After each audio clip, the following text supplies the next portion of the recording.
Terima kasih Anda masih bersama kami. Bagi Anda yang baru saja bergabung, kami hadirkan kembali 3 berita utama hari ini. Satu unit bus tanpa penumpang dirusak massa usai menabrak 2 pemotor di 2 ruas jalan berbeda di kota Medan.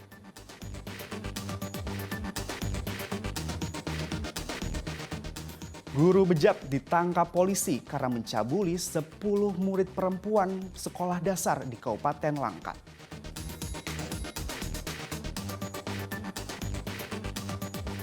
Berkunjung ke hotel tertua dan bersejarah di kota Pematang Siantar yang terus terjaga sejak peninggalan zaman Belanda.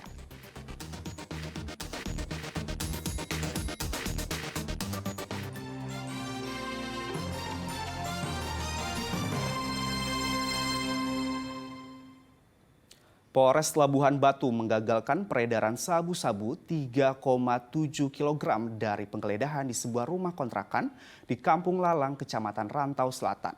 Dari pengungkapan ini, polisi menetapkan 2 tersangka yang terlibat jaringan narkoba antar provinsi.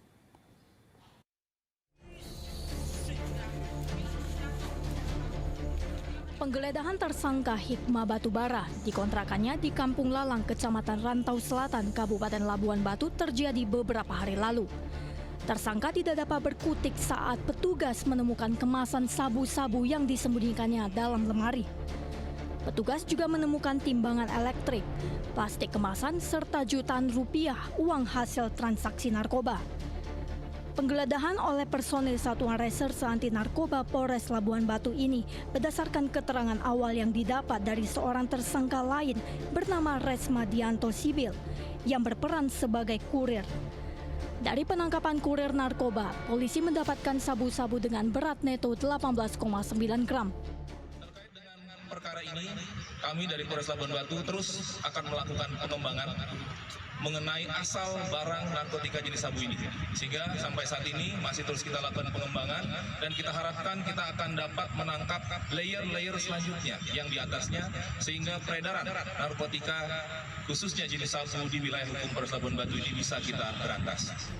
Kedua tersangka terancam pidana penjara paling lama 20 tahun karena melanggar pasal 114 subsidiar pasal 112 Undang-Undang RI nomor 35 tahun 2009 tentang narkotika. Tuti Alawiyah Lubis melaporkan dari Kabupaten Labuhan Batu. Mobil dinas milik pemerintah Kabupaten Batubara ditempeli stiker bergambar bakal calon presiden. Bawaslu Sumatera Utara tengah menelusuri dan melakukan pemeriksaan. Mobil dinas itu digunakan oleh Badan Pengelolaan Keuangan dan Aset Daerah. Inilah foto mobil milik pemerintah Kabupaten Batubara yang menuai kecaman di media sosial. Bupati Batubara yang merupakan kader partai PDIP dianggap semena-mena memanfaatkan aset negara untuk kepentingan partainya. Kaca belakang mobil terdapat stiker foto bakal calon Presiden Ganjar Pranowo dan foto Presiden Joko Widodo dengan narasi dukungan. Mobil dinas itu digunakan Badan Pengelola Keuangan dan Aset Daerah. Bawaslu Sumatera Utara melalui Bawaslu Kabupaten Batubara telah melakukan penelusuran dan pemeriksaan ke dinas terkait. Namun ketika ditemui di kantor, mobil itu stikernya telah dilepas. Bekas stiker yang telah dibersihkan ditemukan di sekitar mobil. Koordinator Divisi Humas dan Datin Bawaslu Sumatera Utara mengatakan, meski tak ditemukan pelanggaran, pihaknya tetap melakukan penelusuran. Sejauh ini tidak ditemukan mobil itu seperti yang video viral ada ini gambarnya Pak Ganjar. Kita coba luruskan dulu ya bahwa pertanyaan teman-teman tadi terkait itu baca pres itu perlu di ini ya bahwa seseorang itu dinyatakan bakal calon itu kalau sudah mendaftar ya. Tapi sejauh ini kan proses pendaftaran itu juga kita belum tahu. Nah itu dulu. Namun demikian kita Bawaslu tidak berarti kalau tidak mendaftar, belum mendaftar kita biarin gitu, enggak, kita lakukan. Tadi udah coba kami sampaikan bahwa ini kita langsung telusuri, kita langsung tindak lanjuti. Nah karena kita cek itu platnya berkesesuaian dengan Kabupaten Batubara, kita perintahkan ke jajaran kita di Batubara dan sudah dilakukan penelusuran. Penggunaan mobil dinas untuk kampanye menyalahi aturan Undang-Undang Pemilu dan ASN. Tuti Alawiyah Lubis melaporkan dari Kota Medan. Wasit termuda dari Indonesia, Aprisman Aranda, terpilih menjadi salah satu wasit pada pertandingan Piala Dunia U17. Dirinya pun mengaku siap menjalankan tugas sebagai wasit di turnamen yang akan digelar 10 November hingga 2 Desember 2023. Pria kelahiran Sumatera Barat ini akan ditugaskan menjadi wasit cadangan yang memiliki tanggung jawab untuk membantu wasit utama dalam pergantian pemain. Terkait dengan video asisten referee dan goal line teknologi, dirinya mengaku sudah cukup familiar dengan teknologi tersebut karena beberapa kali telah mengikuti pelatihan. Kalau kita di wasit sebenarnya di law of the game situ sudah ada tertera masalah VR. Jadi VR adalah termasuk satu kesatuan di kita. Intinya kita di Indonesia sudah menjalani 3-4 kali untuk trial VR. Jadi setidaknya kita sudah mengetahui apa tugas VR. Nanti untuk di Piala Dunia kita sebagai support referee pun tidak terlalu memegang itu VAR karena itu sudah ada referee-referee khusus yang bertugas di sana. Jadi intinya kalau kita di Indonesia VAR dan goal line ini adalah hal yang baru dan nanti kita pun bertiga akan mendapat ilmu yang baru di World Cup ini dan bisa kita aplikasikan nanti untuk Liga di Indonesia. Dengan terpilihnya dirinya menjadi salah satu wasit pada pertandingan kelas dunia nanti, Aprisman berharap mendapat banyak pengalaman untuk menjadi referensi peningkatan karir ke depannya. Muhammad Hamdani melaporkan dari Kota Medan.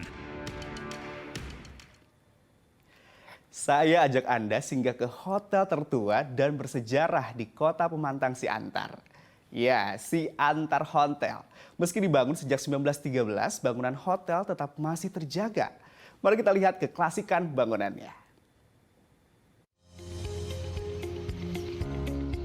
Siantar Hotel, siapa yang tidak mengenal hotel bersejarah di Kota Pematang Siantar ini? Apalagi pengunjung yang hendak berwisata ke Danau Toba pasti menyempatkan untuk transit di Kota Pematang Siantar dan menginap di Siantar Hotel. Bukan hanya untuk tempat menginap, Siantar Hotel ini sangat identik dengan sejarah perjuangan di zaman Belanda dan zaman Jepang kala itu. Berdiri sejak 1913 dan mulai beroperasional tahun 1915 oleh 3 orang berkebangsaan Swiss, yakni Ernst Surbeck, Edwin Surbeck, dan Lydia Rosa Surbeck. Gedung Siantar Hotel persis seperti sebuah markas militer di kala itu. Di zaman penjajahan Belanda, selain hotel, tempat ini juga dijadikan markas Belanda yang kemudian menjadi markas Jepang dan tentara Nikah di tahun 1942. Maka terdapat sebuah bunker di sekitar taman hotel. Di tahun 1942, Siantar Hotel ini sempat menjadi perebutan markas oleh tentara Nikah dan tentara Jepang kala itu, termasuk juga para pemuda Laskar Rakyat pada pertempuran 15 Oktober 1945 di sekitar markas Siantar Hotel ini. Tetap sampai sekarang tempat yang masih ditinggalkan oleh Belanda itu masih kita pertahankan. Iya. Masih kita pertahankan, apalagi di lobi ini. Iya. Yang kita pertahankan itu yang sebelah kiri saya, Iya. dan sebelah kanan saya itu masih kita pertahankan Iya. sama yang di depan ini, di lobi ini. Di lobi ini, ya. Oke. Beralihlah Siantar Hotel ini kepada pihak swasta. Iya. Yang diberikan kepada Bapak almarhum Julianus Huta Barat. Iya. Nah, pada disitulah dikembangkan lagi hotel ini, Iya.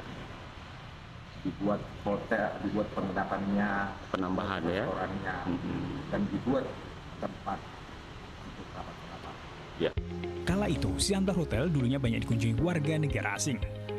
Gaya bangunan di zaman Belanda menjadi daya tarik unggulan Siantar Hotel.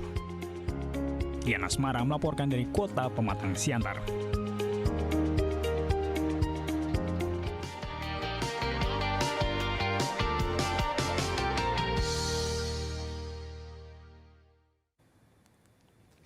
Informasi tadi mengakhiri berita Medan hari ini. Saya Agi Kurnia berterima kasih atas perhatian dan kebersamaan Anda.